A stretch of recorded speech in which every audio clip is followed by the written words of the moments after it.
12 orang terbukti terlibat kasus kekerasan anak di sekolah menengah atas di Serpong, Tangerang Selatan.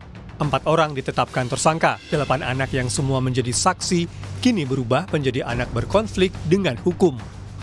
Kementerian Pemberdayaan Perempuan dan Perlindungan Anak mengingatkan agar anak korban mendapat pemulihan dan pendampingan sampai tuntas.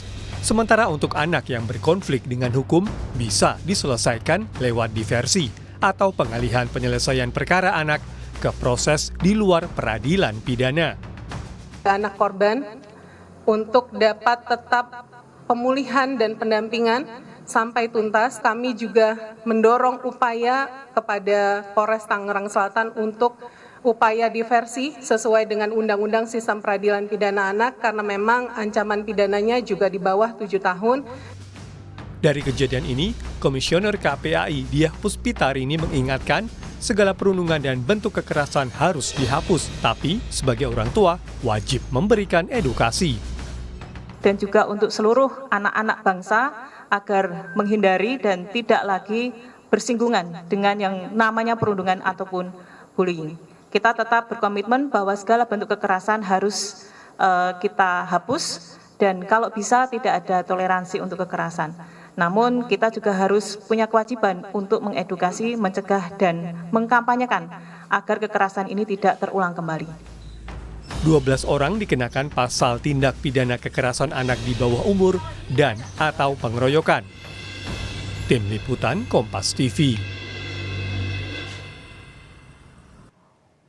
Polisi telah menetapkan 4 orang sebagai tersangka dan 8 orang anak berkonflik dengan hukum dalam kasus bullying geng SMA yang melibatkan anak artis. Polisi menyebut ada motif tradisi dalam kasus bullying ini dan lebih lengkapnya kita bahas bersama Guru Besar Kriminologi Universitas Indonesia Adrianus Meliala dan pengamat pendidikan Retno Listiarti. Selamat sore Bapak dan juga Ibu.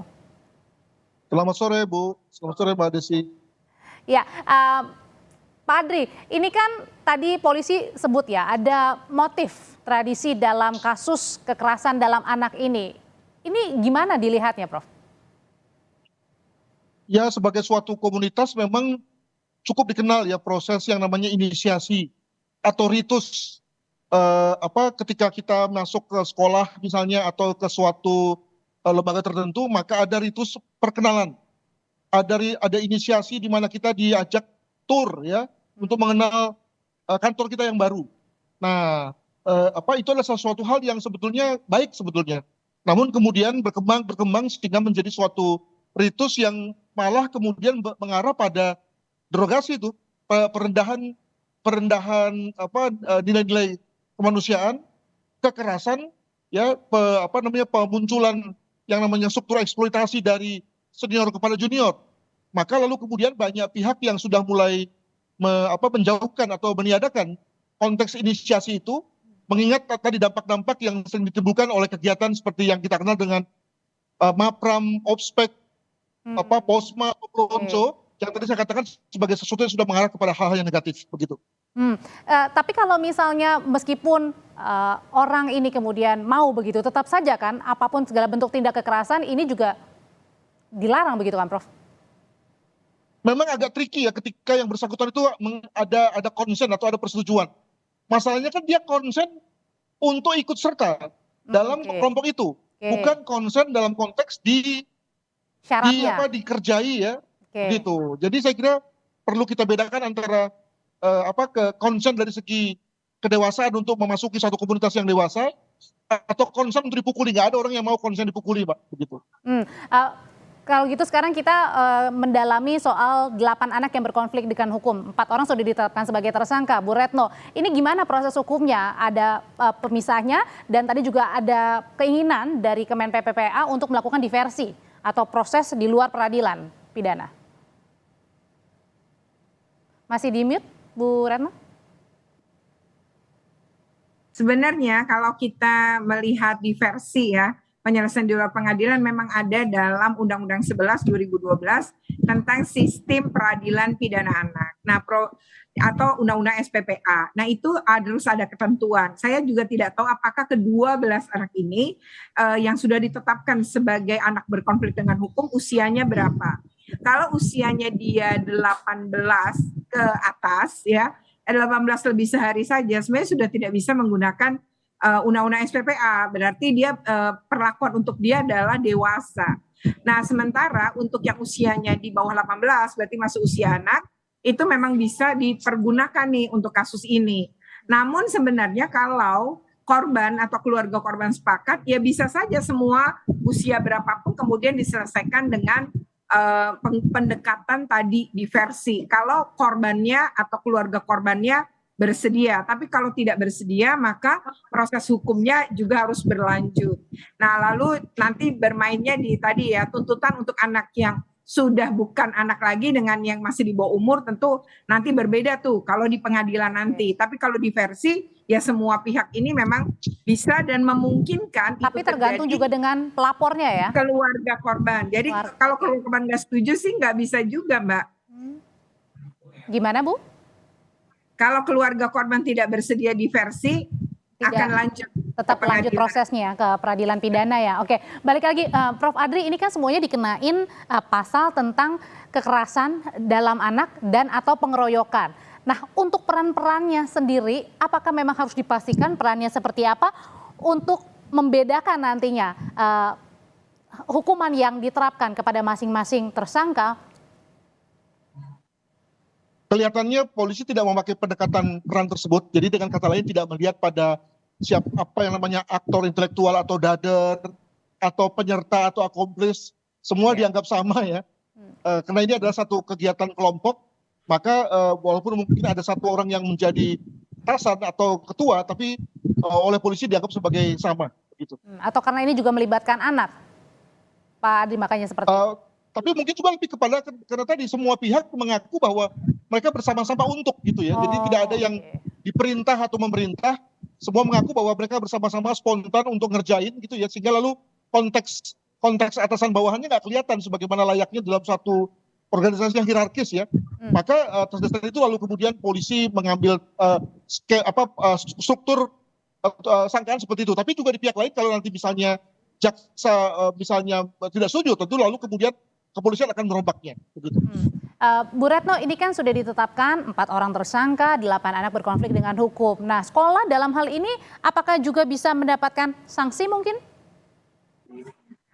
Kalau sekolah ini mereka kalau berdasarkan peraturan Permendikbud 46 tahun 2023 tentang pencegahan dan penanganan tindak kekerasan di satuan pendidikan, maka prinsip pemenuhan hak anak ya baik pemulihan psikologi itu harus dipenuhi baik itu anak saksi, anak korban maupun anak pelaku.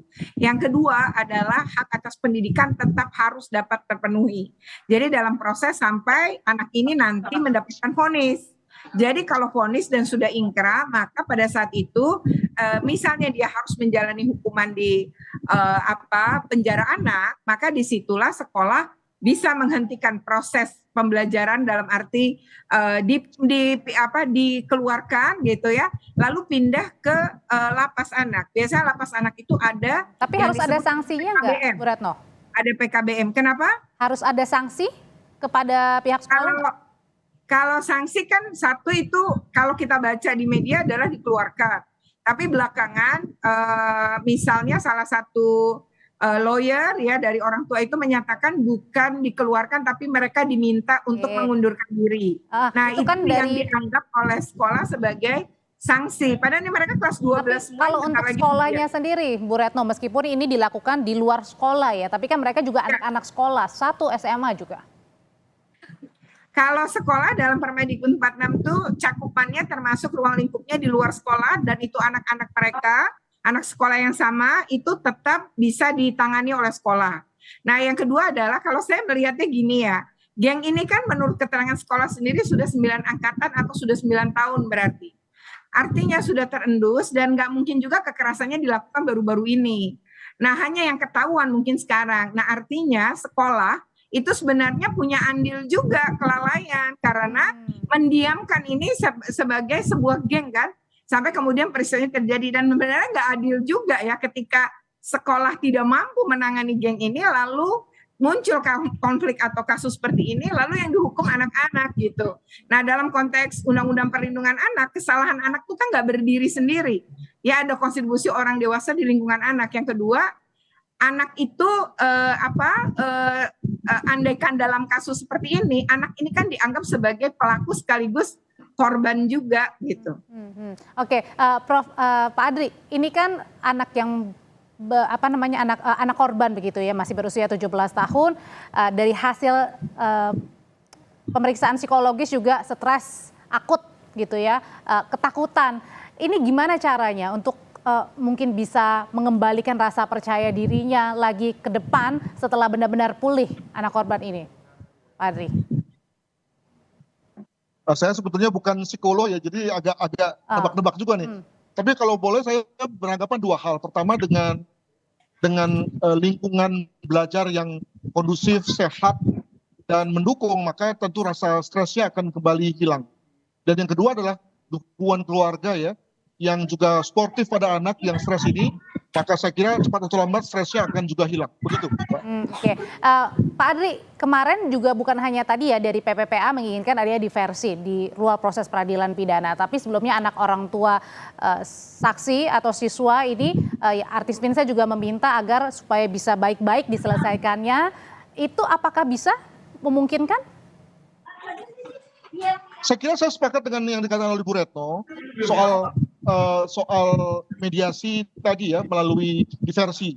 Cuma jangan tiba-tiba atau jangan ucuk-ucuk soal diversi dong ya. Ada komanya itu.